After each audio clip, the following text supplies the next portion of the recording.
Assalamualaikum warahmatullahi wabarakatuh.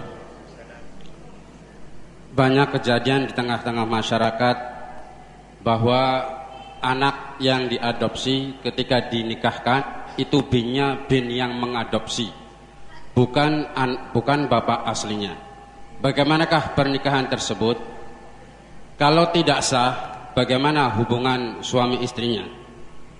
Itu. Yang ketiga, apakah perlu dinikahkan kembali padahal anak yang diadopsi itu sudah menjadi kakak-kakak? Terima kasih. Assalamualaikum warahmatullahi wabarakatuh. Kemudian masalah adopsi. Adopsi itu hukumnya haram. Orang tidak usah mengadopsi anak. Hukum adopsi haram karena adopsi itu merubah nasab. Jadi adopsi itu merubah nasab, hukumnya adalah haram. Dan ini harus difahami. Sebagian orang mengadopsi itu kenapa? Karena tidak ikhlas di dalam merawat. Kami merawat anak misalnya, kami bersikeras harus saya adopsi. Maksudnya apa? Nasabnya harus ikut saya. Misalnya ada seorang wanita, anak kecil namanya Latifah misalnya, saya ambil, mohon maaf kalau kebetulan namanya sama, Latifah saya pungut sebagai anak. Karena saya punya harapan besar masa tua saya nanti, maka Latifah menjadi binti saya. Kenapa? Saya tidak ingin lepas, bahkan ditutup aslinya siapa tidak saya kasih tahu. Sebetulnya kan karena saya kurang ikhlas. Kalau saya pengen merawat anak, ya akan saya rawat, setelah gede terserah mau kemana. Adapun siapa yang merawat saya adalah Allah. Jadi adopsi, Anda boleh memungut anak sebanyak-banyaknya, 100 anak Anda pungut, boleh Anda kasih makan, tapi binnya tetap, bapaknya siapa tetap. Adapun saya kan berharap pengen punya anak, Anda tidak punya anak, ya sudah. Anda punya anak pungut, bukan adopsi. Anak pungut maksudnya ya anak asuh. Mungkin ada yang berkata, lalu siapa yang merawat saya nanti masa tua? Ya merawat Allah, kok pusing?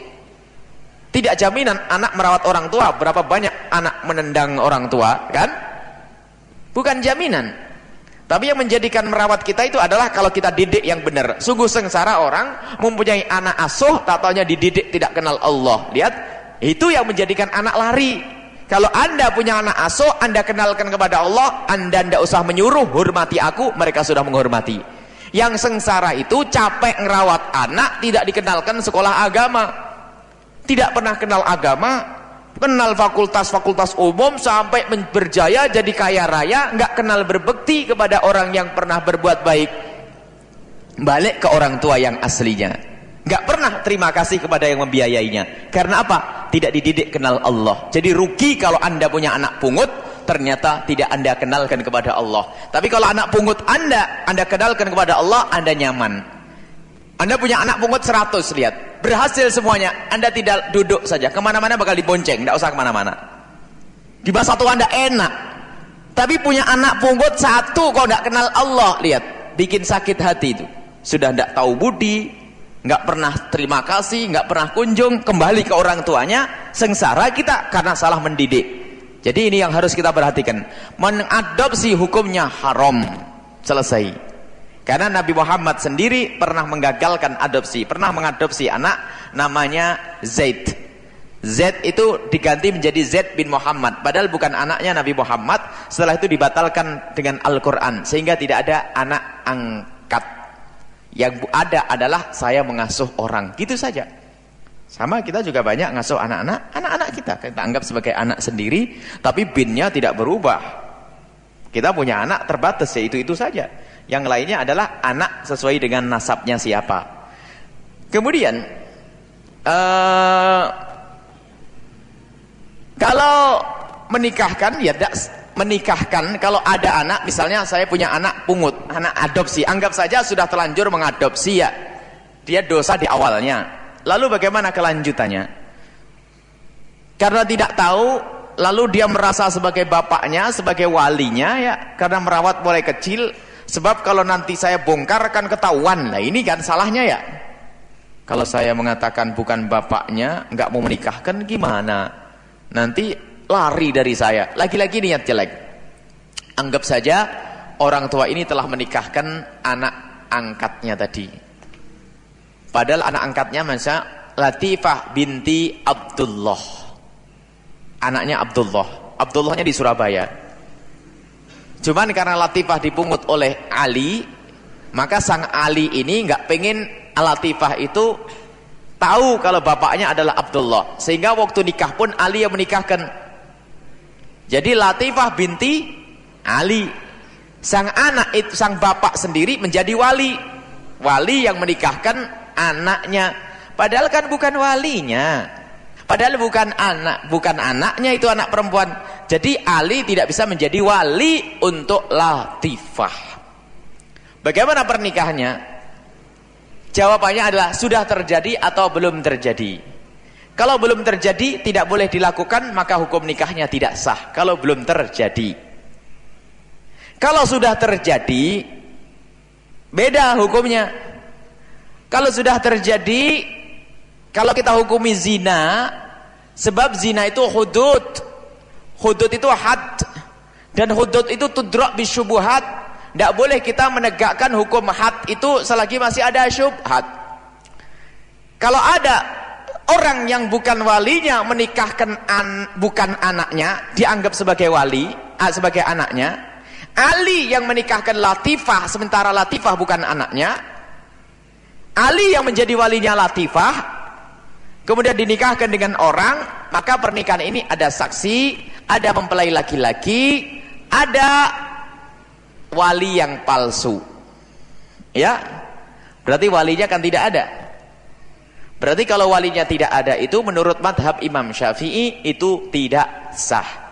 Akan tetapi karena ini sudah terjadi, kita tengok madhabnya Imam Abi Hanifah radhiyallahu anhu, kita katakan pernikahannya adalah sah dan anaknya nyambungnya sebenar, nanti perlu diakad ulang saja untuk menyempurnakan. Jangan lalu kita katakan zina, anak zina. Ada syubhat di sini pernikahan. Ada syubhah. Ini beda ya. Kalau sudah terjadi dan belum terjadi. Ini adalah masalah fikih. Kalau belum terjadi ya jangan, karena menurut madhab Syafi'i nggak sah, bukan walinya. Tapi kalau sudah terjadi, menurut madhab Abu Hanifah nggak pakai wali, yang penting ada saksi. Saksi sudah ada, walinya batal. Karena apa? Nggak benar walinya.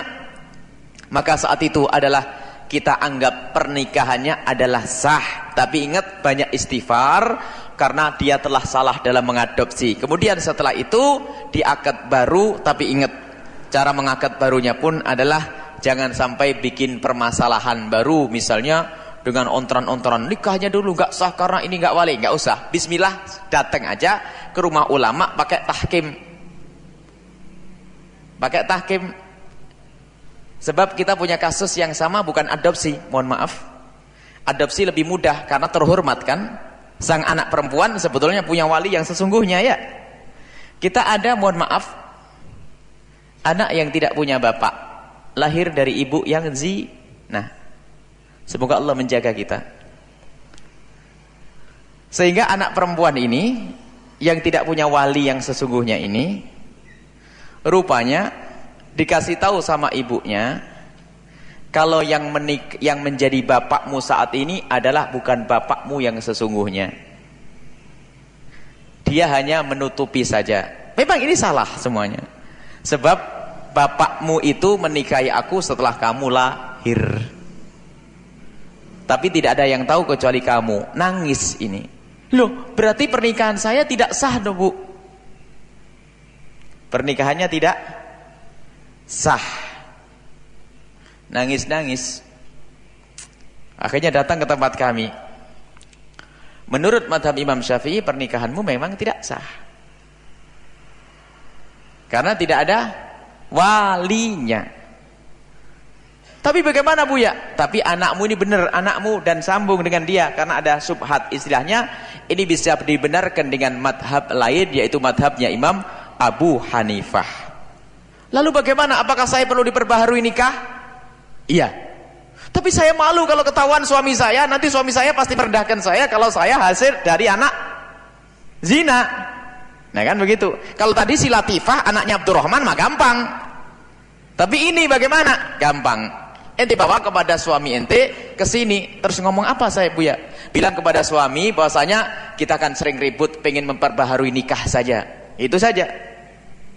Padahal tidak ada perceraian. Datang ke rumah, Saya ceritai, ya pernah ribut dah, pernah Buya. Ya, agar tentrem saja ya. Mari kita nikahi baru.